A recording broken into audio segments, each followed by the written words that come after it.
Olá pessoal, mais uma vez com vocês, Luciano da Costa. Estou de volta, na graça de Deus, trabalhando, lutando, para que possamos levar um pouco de esclarecimento às pessoas. O tema que nós vamos abordar hoje é um tema muito vivenciado nos meios de trabalho espiritualistas, não só na casa espírita, mas também na casa de Umbanda, na igreja evangélica, na igreja católica, nos templos budistas. Eu vou começar com uma pergunta: o que é o homem? Diversas filosofias já teceram, já falaram, já dissertaram sobre a natureza do homem. O que é o homem? Quem é esse ser que reina sobre os animais aqui nesse planeta? De onde o homem veio? Por que o homem está na Terra e para onde o homem vai? Essas famosas perguntas. O problema do ser, não é? O problema do destino, para onde vai? E o problema da dor, que é um evento constante aqui nesse planeta.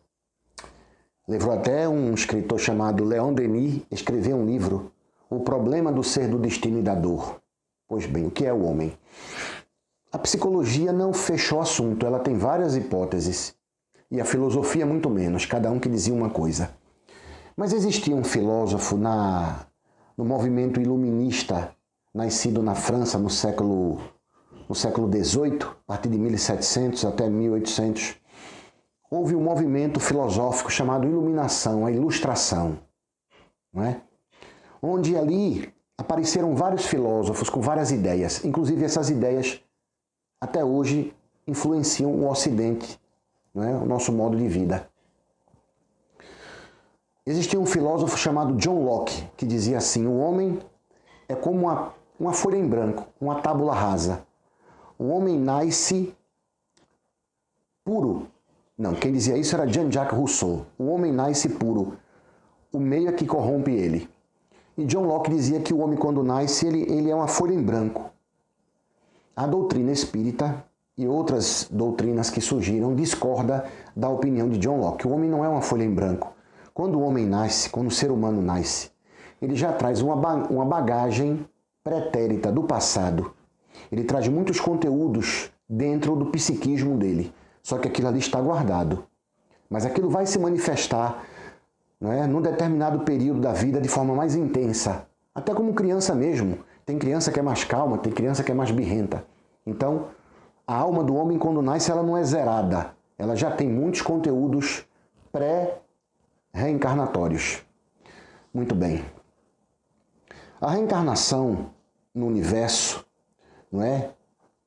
Ela é vista deve ser vista como uma oportunidade do espírito ir evoluindo. A cada encarnação ele vai aprendendo. Nós não temos notícia, não existe notícia de nenhum, até agora não nos chegou nenhuma obra psicografada falando que um espírito teve um caminho reto sem errar. Todos os espíritos são criados simples e ignorantes, mas eles passam pelos erros, pelas quedas. Entendeu? Não se tem notícia para a gente ainda de um exemplo de um espírito. Existe um livro no movimento espírita chamado Os Quatro Evangelhos. Essa obra foi escrita por um contemporâneo de Allan Kardec, um advogado da França chamado Jean-Baptiste Rustin, J.B. Rustin. Essa obra gerou uma polêmica no movimento espírita brasileiro. Gerou até uma divisão. Porque essa obra falava que Jesus não tivera um corpo normal, mas um corpo fluídico. E ele também diz nessa obra que Jesus é um espírito que evoluiu de forma, vamos dizer assim, sem errar, de forma reta, que não houve quedas. Alguns estudiosos do espiritismo acusaram essa obra de estar deturpando o Livro dos Espíritos, de ter um erro grave ali, enfim. Gerou uma polêmica e gerou uma divisão. Aqui mesmo no estado de Pernambuco, quem é adepto de Rustin e quem era adepto somente das ideias que partiram lá de Kardec, quer dizer, da obra que Kardec organizou, aí nós tivemos aqui a Federação Espírita Pernambucana, que aceitava algumas contribuições de Rustain, e nós tivemos aqui a Comissão Estadual do Espiritismo, que não aceitava Rustain. Gerou um problema, que até hoje ainda existem as duas, mas depois o pessoal começou a se ligar novamente, mas permanecem as duas instituições. Muito bem. Então, a reencarnação, ela é uma oportunidade.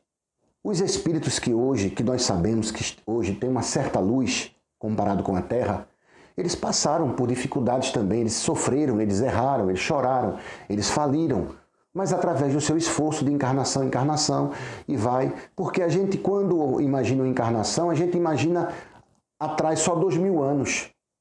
De 2000 anos para cá, o espírito pode ter tido 2000 anos, são 20 séculos. Cada século tem 100 anos, então 20 séculos. Então vamos botar aí umas 6 ou 7 ou 8 encarnações. Umas 8 encarnações, uma média. Pode ter mais, mas vamos botar umas 8, 7, 8 ou 9 encarnações, tá? Contando com o período que a pessoa fica no mundo espiritual. Chamado que Allan Kardec chama de erraticidade, que vem de errante. Erraticidade é o período entre vidas. Esse é o termo que a codificação usa. Erraticidade. Mas isso é uma questão semântica, de nome. Isso não tem importância nenhuma. Você chama o nome que você quiser. Só estou explicando de onde vem essa palavra. Pois bem, então, observe que... Mas a pergunta é o seguinte. Existe um escritor espírita chamado Ney Lobo. O Ney Lobo é um filósofo brasileiro e ele escreveu 5 obras, 5 volumes sobre a filosofia espírita, aonde ele vai pegar as ideias filosóficas do espiritismo e vai confrontar com as ideias dos filósofos normais, de Nietzsche, de Hegel, de Spinoza, de Platão, Aristóteles, de John Locke, enfim, ele sai confrontando as ideias espíritas com que esses pensadores. A obra é muito profunda, realmente tem que ter vontade de estudar e ler isso aí. Filosofia espírita da educação. Tem uma pergunta que Ney Lobo faz, que eu achei brilhante. Ele pergunta assim, e é esse caminho que eu quero pensar com vocês aqui. Ney Lobo pergunta assim, o homem, o espírito humano, ele é educável? Ele pode ser educado? Sim, sim. A partir do momento que a reencarnação é dada, é para ele evoluir. Então esse homem, esse espírito, ele é sujeito a um processo de perfeição. Então nós dizemos que ele é o quê? Perfectível. Perfectível. Ele está sujeito a mudanças. Não é verdade? Mas o que é que faz esse homem evoluir? O que é que educa o homem? Eita, essa pergunta é a pergunta mais sábia, né? O que é que educa o homem? O que é que educa o homem? O ódio, a agressividade, a crítica, a violência, o amor? O que é que educa o homem? O filósofo Goethe, o alemão, ele dizia assim, se o olho não for solar, ele não veria o sol. O que é que Goethe quer dizer? Que na estrutura dos nossos órgãos ópticos foi programado para poder captar a energia do sol, a luz do sol. Então há uma correlação entre o olho e o sol. Se o olho não fosse solar, ele não veria o sol. Nós sabemos que os pedagogos, eles usam muito um exemplo da semente. Você tem uma semente pequenininha e lá dentro daquela semente existe em estado de essência e não de existência. Em estado de essência existe uma árvore gigantesca. Vamos pegar aqui as famosas sequoias, que são as árvores maiores e mais largas do mundo. Ficam lá na Califórnia, as sequoias. Muito bem. Não sei se fica na Califórnia não. Pode ser que essa informação esteja equivocada, mas fica nos Estados Unidos, as grandes sequoias. Então, se você pegar uma semente sequoia, é pequena, mas dentro daquela semente, potencialmente, em estado de germen, tem uma grande sequoia ali dentro. Mas, mediante fatores externos que são lançados sobre ela, ela vai se desenvolvendo. Não é? Mediante o quê? O adubo, um ambiente orgânico, o sol, a água, ela vai se desenvolvendo. Então, o espírito, quando ele é criado, depois que ele sai do reino elemental, que recebe um tratamento especial de alguns espíritos que são especialistas nessa área, ele dá o brado de consciência. Ele agora é um espírito criado. A partir dali, ele não tem fim. Pegando o livro dos espíritos por hora, é o que podemos dizer que o espírito não tem fim. O espírito vai evoluir. Muito bem. Recebendo informações do meio, ele vai aos poucos decidindo o que é que educa o homem. As provações, o desenvolvimento. O livro dos espíritos chega a dizer que as paixões é um sinal de progresso. Tem espírito que começa a ter as paixões, é um sinal de progresso. É o sinal de que ele percorreu uma certa etapa, mas ele tem que avançar mais. Ele tem que dominar as paixões. Buda, o príncipe Siddhartha, já dizia, né? A mente é como um cavalo indômito, sem rédeas, que você tem que controlar. Tem que pôr rédeas. E o Espiritismo fala de vigiar os pensamentos e vasculhar os sentimentos. Muito bem. Mas o que é que educa o homem? Essa é a pergunta. Então, os pedagogos, que são aquelas pessoas que estudam a melhor forma de educar, de ensinar, eles começaram a perceber que a forma como se ensina é muito importante. Por exemplo, vamos pegar um exemplo aqui. Vamos pegar a matéria que muitos alunos têm pavor, não gostam, a matemática. São poucos os alunos que gostam de matemática. Você pega a matemática. Imagine que você é um professor de matemática. Aí você chega na classe, o pessoal já está desconfiado. Aí você começa a falar, ó, matemática é muito simples, vocês vão aprender. A matemática é fácil demais, vocês vão aprender comigo como é fácil isso aqui. Aí ele começa a falar aquilo, ele começa a plantar na mente dos alunos que é fácil. Ele dá uma explicação lá, olha, isso aqui é assim, assim, assim, assim, assim. Ele vai explicando bem devagar. Ele explica, bota a questão no quadro, explica e diz, agora copiem. Aí o aluno copia. Na hora que ele está explicando, um aluno vai copiar. Aí ele fez, foda-se aí, menino, pare de copiar. Não copia agora não, preste atenção na explicação. Aí o aluno solta a caneta e fica prestando atenção. Ele explica com bem calma. Quando ele acaba de explicar, ele pergunta, alguém entendeu? O aluno, professor, não entendi não, eu vou repetir com calma, faça um silêncio. Ninguém escreve nada. Observe que ele está comandando a turma. Aí ele explica com calma. O aluno, agora eu entendi. Pronto, agora podem copiar. Copia. Aí ele faz, agora eu vou botar um exercício para vocês. Prestem atenção nessa hora da palestra agora, que é muito importante. Ele coloca um exercício bem fácil, bem simples. Aí bota o aluno lá, os alunos vão e resolvem. Aí o aluno faz, oxe, professor, eu resolvi, eu acertei. Ele tá vendo que é fácil? Aí o aluno faz, oxe, mas me diziam que era difícil. O professor explicou porque ele botou uma questão bem fácil. Mas por que ele botou uma questão fácil?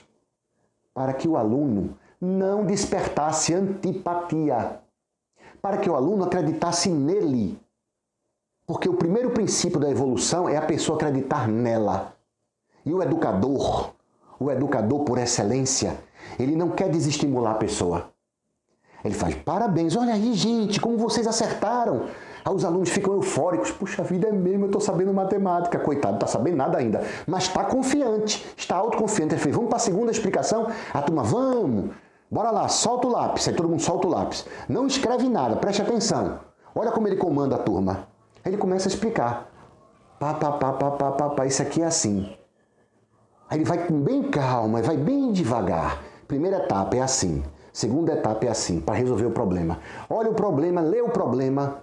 Preste atenção no que está perguntando. O que é que ele quer aqui? Ele quer saber qual é o valor de X. É isso que ele pergunta. Preste atenção na pergunta. Pega os dados e colhe os dados. Recolhe os dados do problema e coloca aqui. Coloca assim, ó, bem juntinho um do outro. Colocou. Pronto. Primeiro colhe os dados. Com calma, sem pressa. E os alunos aprendendo. Aí ele conta um caso agora que tem um fator novo.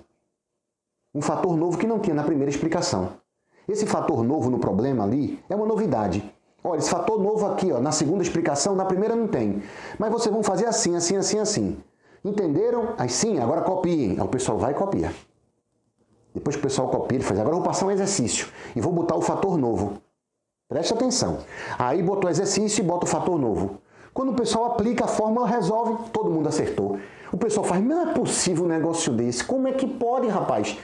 Diziam que a matemática é difícil, mas com esse cara é um grande educador. Porque ele faz tudo com sabedoria, didática. Ele vai por partes. E ele vai proporcionando à pessoa autoconfiança. Os alunos estão confiantes. Ele fez, agora vamos lá, vamos para a terceira explicação. Solta o lápis. Todo mundo soltou. Não copia. Porque na hora que eu estou falando, se você copiar, você não vai entender. Você está copiando, não copia. Preste atenção. Estão prontos? Estão. Todo mundo está pronto? Levanta o braço, todo mundo. Estou pronto. Muito bem. Então, bora lá. Agora é assim, explica. Lembra da primeira explicação? Lembra da segunda? Agora tem uma terceira. Na terceira, a gente vai fazer de uma forma diferente. A primeira foi boa, vocês já dominam. A segunda foi boa, vocês já sabem. O pessoal, tudo certo, a gente sabe.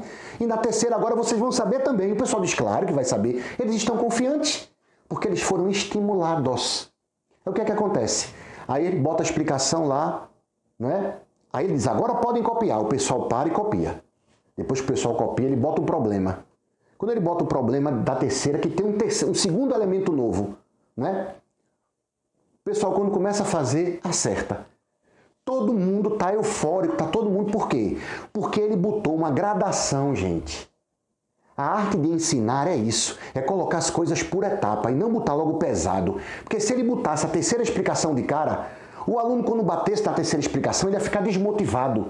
E a pessoa, quando está desmotivada, quando a pessoa não acredita nela, ela não quer progredir, ela não vai progredir. Vocês entenderam? Então, a pedagogia e as suas técnicas é uma aula para as pessoas que trabalham nos grupos espiritualistas, para as pessoas que trabalham com mediunidade também. Por isso que eu costumo dizer para as pessoas que têm mediunidade, você já estudou a teoria? Não, então não adianta.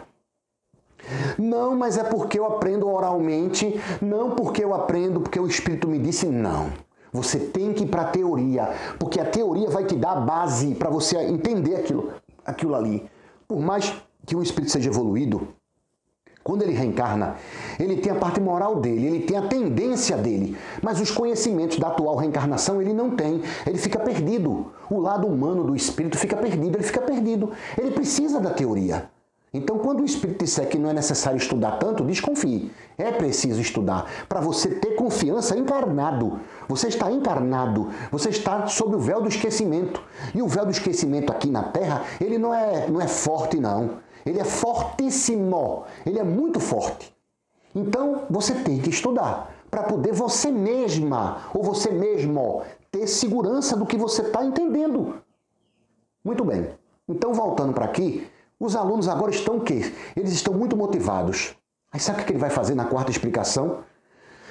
Ele, na quarta explicação, ele não vai trazer tudo em miúdos. Ele faz assim, olha, eu vou botar uma quarta explicação aqui, mas eu não vou explicar muito. Eu vou dar só algumas dicas. Na quarta explicação da questão da matemática que ele vai trazer, ele não vai fazer como fez na primeira, na segunda e na terceira. Ele vai dar só uma dica, preste atenção na dica. Aí ele dá a dica, explica, o pessoal copia. Só que o nível de autoconfiança está tão alto nas pessoas que eles começam. Aí eles encontram uma dificuldade, mas eles não param. Por quê? Porque eles estão confiantes. Eles querem. Eles estão confiantes. Então, eles insistem tanto, eles refletem. E quando eles não acham a solução, eles dizem, mas não tem problema, eu sei matemática. Perceberam o que é uma motivação? Eles não estão encontrando um caminho, porque o professor não deu a dica dessa quarta questão, desse quarto método para resolver. Eles estão encontrando dificuldades, mas eles não se desmotivam. Sabe por quê? Porque eles foram motivados a acreditar no potencial deles. Não existe educação espiritual uma pessoa sem você motivar as pessoas. Só você é criticando e acusando as pessoas. Não tem motivação. Não existe isso. Aí os alunos começam a dizer, caramba, eu consegui, professor, descobri, o outro descobri. Metade da classe conseguiu, metade não. Mas se o professor não tivesse gerado essa motivação, nem a metade da classe teria resolvido a quarta questão. A quarta questão que ele não deu aquela dica de ouro que ele deu das 3 primeiras. Porque a motivação é muito importante. Criança, você tem uma criança. A psicologia diz que a criança, o que você fala para a criança não peneira, ela não faz uma peneira, ela não filtra. O que você fala, a criança absorve. Por isso que é muito importante não dizer certas coisas para uma criança. Esse menino é destruidor, esse menino é isso, esse menino é aquilo. Ah, não, mas eu fui criado assim. Você foi criado de uma forma Só que você não é seu pai e sua mãe, você é diferente. Então aquilo que você fala, a criança absorve. E a criança vai crescer com aquilo na cabeça. Por quê? Porque você falou coisas negativas para um momento que a criança, ela não freia, ela absorveu aquilo ali. Então ela cresce, lá dentro do subconsciente dela, ela está com aquilo. Poxa, mas eu não tenho tanta qualificação, eu não sou preparado, eu sou burro, eu sou burra, eu sou fraca para isso, eu não consigo. Muita gente diz, eu não consigo estudar, porque ela escutou na infância que ela era isso, que ela era aquilo. Isso aí isso é psicologia de basinho, isso é básico, não se discute isso. Aquilo que se fala para uma criança tem muita força. Mas eu não estou colocando aqui a criança, eu estou colocando que aquilo que se planta na mente de uma pessoa tem uma força muito grande. Entendeu, gente? Vou contar uma história. Humberto de Campos. Humberto de Campos, um espírito que escreveu vários livros através do Chico Xavier, o famoso jornalista Humberto de Campos. Tem uma história dele, eu não sei se é no livro Pontos e Contos, porque tem muitos. Ele conta a história de uma senhora que queria fundar uma casa espírita. Aí a senhora disse, meu Deus, eu tenho que fundar essa casa espírita. Eu vou lá fazer uma consulta e eu vou perguntar ao mentor espiritual através do médium o que é que eu faço. Aí ela vai. Chega lá, passa por todas as fases e vai falar com o mentor. O mentor está incorporado. Ô, meu querido irmão, em nome de Jesus eu venho lhe pedir orientação. E o mentor diz, pois não, minha irmã, pode falar, estou aqui para ajudar. Olha, eu queria saber que eu estou querendo construir uma casa espírita para ajudar muitos irmãos. Aí o mentor diz, mas é uma atitude muito louvável, muito bom isso, mas pode falar. Eu estou pensando em convidar fulano, porque fulano, ele pode ser um grande trabalhador. Aí ela para e fala, eita, peraí, me lembrei. Fulano às vezes gosta de tomar uma cerveja, e às vezes ele exagera, não vou chamar fulano não. Aí o mentor só escutando. Depois ela fala, já sei, eu vou chamar Beltrano, porque Beltrana, ela é pau para toda obra. Eita, agora eu me lembrei, senhor mentor. Beltrana é muito tagarela. Ela até que é trabalhadora, mas é tagarela demais. Ela fala muito, às vezes fofoquinha. Já sei, vou chamar Cicrano. Cicrano, ele é pau para toda obra.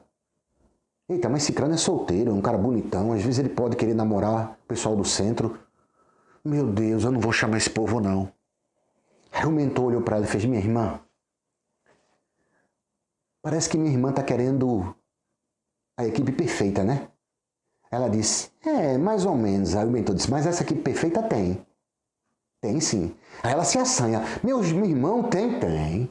Me diga onde está essa equipe perfeita. Disse, está com Jesus. Está com Jesus. É a equipe perfeita. Imaginemos quando Jesus foi assassinado. Quando cometeram um homicídio contra Jesus, contra Yeshua. Mataram o líder, ferirão o pastor e as ovelhas se dispersarão. Já estava escrito lá atrás, como profecia. Aí, aquela confusão toda, ele era ou não era, no caminho de Emaús, ele se materializa, mas com uma forma diferente. Pedro e Cleófas estavam conversando, depois que Jesus se revela quem é. Eu sei que é uma confusão. Aí cria-se a Igreja do Caminho. A primeira igreja cristã chama-se a Igreja do Caminho. E era uma confusão dentro da igreja. De um lado, Pedro, que havia negado Jesus. O pessoal sabia. E aquilo torturava ele a vida inteira. Do outro, Tiago, que era ligado ao judaísmo, muito conservador, às leis de Moisés. No meio, João. Mas João era inexperiente, era o mais jovem dos apóstolos. João, que foi Francisco de Assis, que foi Chico Xavier. O apóstolo João, lá no meio, simples, humilde. E a confusão. Aquela confusão lá dentro da igreja, mas a igreja foi fundada. A igreja foi criada. Não é? Muito bem. A igreja existia. O Saulo, que viria a ser Paulo, ele vai aparecer 4 anos depois da fundação da igreja. 4 anos depois da morte de Jesus. 3 ou 4 anos depois, mais ou menos por aí. Se não me falha a memória, ou 2 ou 3 ou 4 anos depois. Ele não aparece logo, não. Mas era um engafinhamento, era conflito, era briga, era confusão. O espírito Humberto de Campos narra uma história que Pedro estava muito cansado de socorrer os velhinhos, as crianças, porque a Igreja do Caminho ajudava muita gente. Mas Pedro, com todas aquelas imperfeições que ele tinha dentro do coração dele, com todas as falhas, ele fazia o trabalho dele. Então, um certo dia bate alguém lá. Ó, eu trouxe um velhinho aí. Trouxe um velhinho. Aí Prócoro, que era o espécie de assistente, Prócoro disse, tá certo, deixa ele aqui, que eu vou chamar Pedro. Aí foi chamar Pedro. Pedro, tem um velhinho aí chamado Joás. Aí Pedro diz, o quê? Joás? Aquele que ajudou a complicar Jesus, que tramou no sinédrio contra a morte dele? Aí bateu na mesa, isso é um absurdo, pá! Eu mesmo vou dispensá-lo. Pedro levanta esbaforido e vai em direção da porta. Quando ele abre a porta, quem é que ele vê? Jesus se materializou lá. Diz, Pedro, eu compreendo a tua dor e a tua revolta naqueles dias. Mas recebe Joás, ele não é mais aquela pessoa de antes. Recebe ele e a figura se desvanece. Pedro fica atarantado, parado. Ele para. E ele diz, traga esse velhinho aqui à casa dele. Se nós formos esperar para a gente tirar as mazelas do coração, para poder trabalhar, trabalho nenhum será feito aqui na terra. Porque o trabalho, ele não é um espaço como um pódio, onde só os eleitos vão fazer. O trabalho não é isso. O trabalho tem um fim terapêutico de equilibrar e elevar a alma. É no trabalho que você vai se aperfeiçoar. Essa tese de que você precisa primeiro limpar o coração, se melhorar para trabalhar, ninguém faria nada. Então nenhum daqueles ali poderiam trabalhar, porque todos eram extremamente desequilibrados. Mas os desequilibrados fizeram e fazem a obra. Essa tese de que você tem que se melhorar para poder trabalhar, não. É simultaneamente, é ao mesmo tempo. É concomitamente. Eu trabalho e eu faço reforma íntima. Inclusive tem um livro que foi psicografado pelo médium Vanderlei Soares. Vanderlei de Oliveira. Eu não lembro bem qual é o autor, se o espírito é Maria Modesta Cravo ou se é Hermance de Fux. Eu não sei quem é bem. Eu sei que tem um momento lá, me parece que é... Eu não sei das duas, eu não posso dizer quem é. Ela fala uma coisa interessante, ela diz assim, ó, no meio espírita e no meio umbandista, existe dois grupos de pessoas. Aquelas pessoas que trabalham muito, são muito dinâmicas. Elas trabalham, elas fazem acontecer, mas às vezes elas se esquecem de cuidar um pouco da reforma íntima. Porque isso é possível, você trabalhar. Você trabalha, produz, faz campanha do quilo, você trabalha na reunião mediúnica, mas às vezes você não para analisar coisas do seu coração.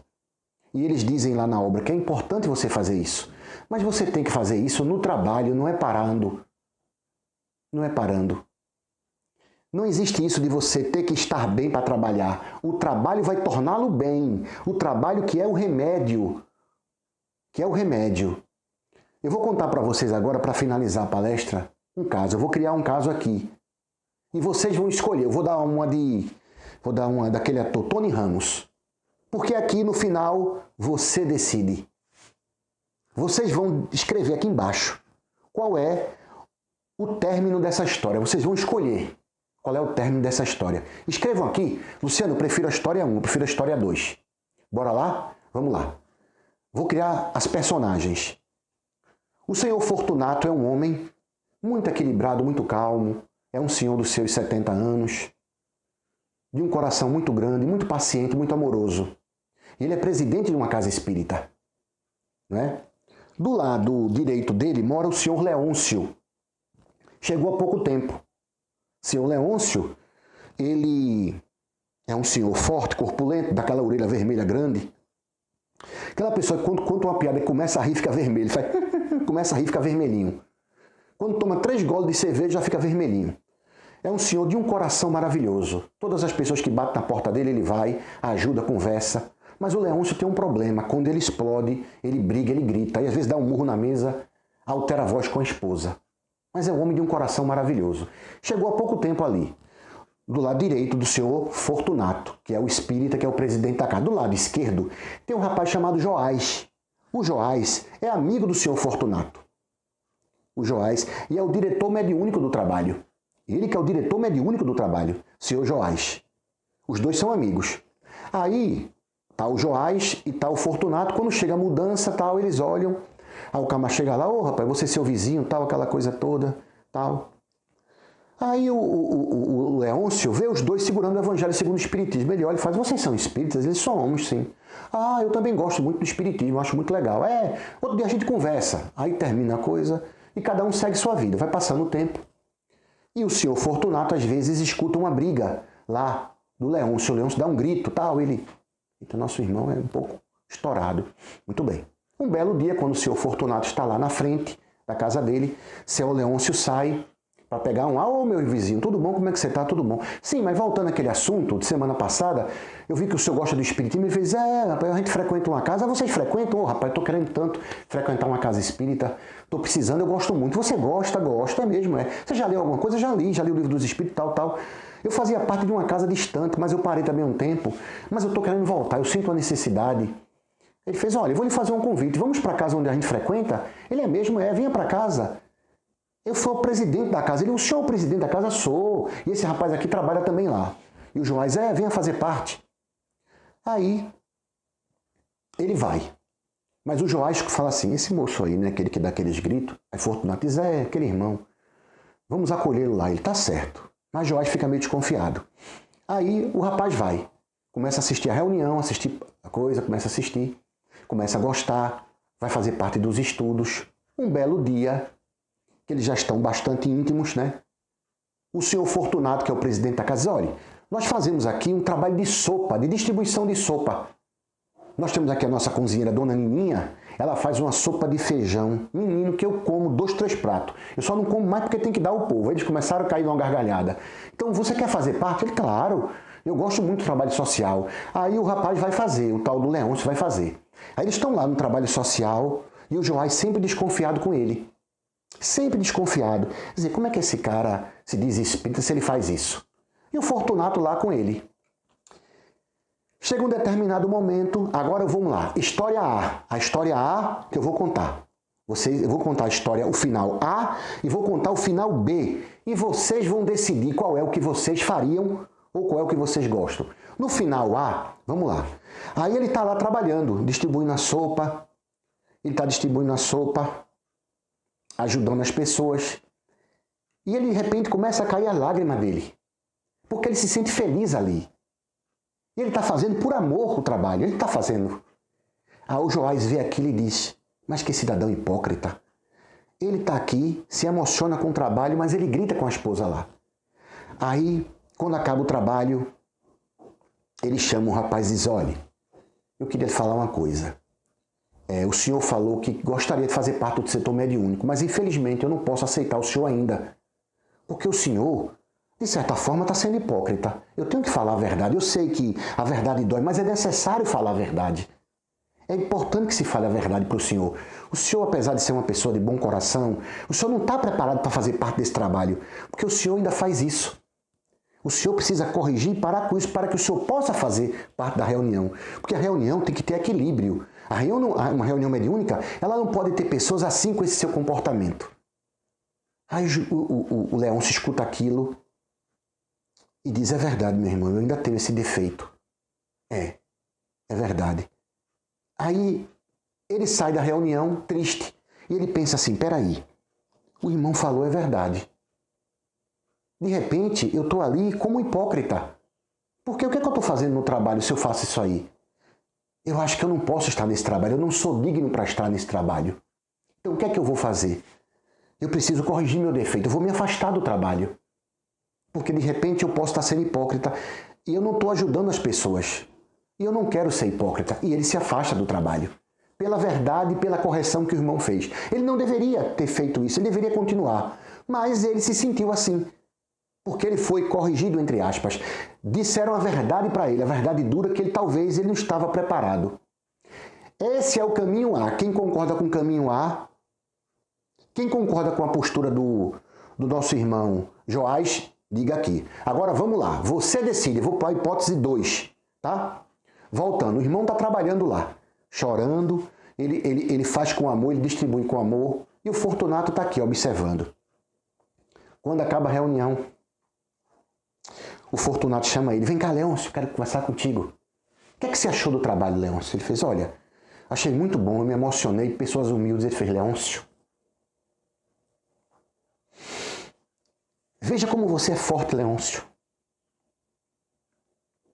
Olha como você tem amor no seu coração. Olha como você tem força. Essa força que você tem, você pode aplicar para você se controlar na hora da briga. E eu tenho certeza que você vai vencer. Veja como você é forte. Veja como já tem luz no seu coração. Veja como você já é um trabalhador do Cristo. Porque você está lá e você está amando essas pessoas. Você faz com amor o trabalho. Então, se você faz com amor, você já tem luz no seu coração. E você pode vencer essa imperfeição. E Leôncio começa a chorar. E diz, é verdade.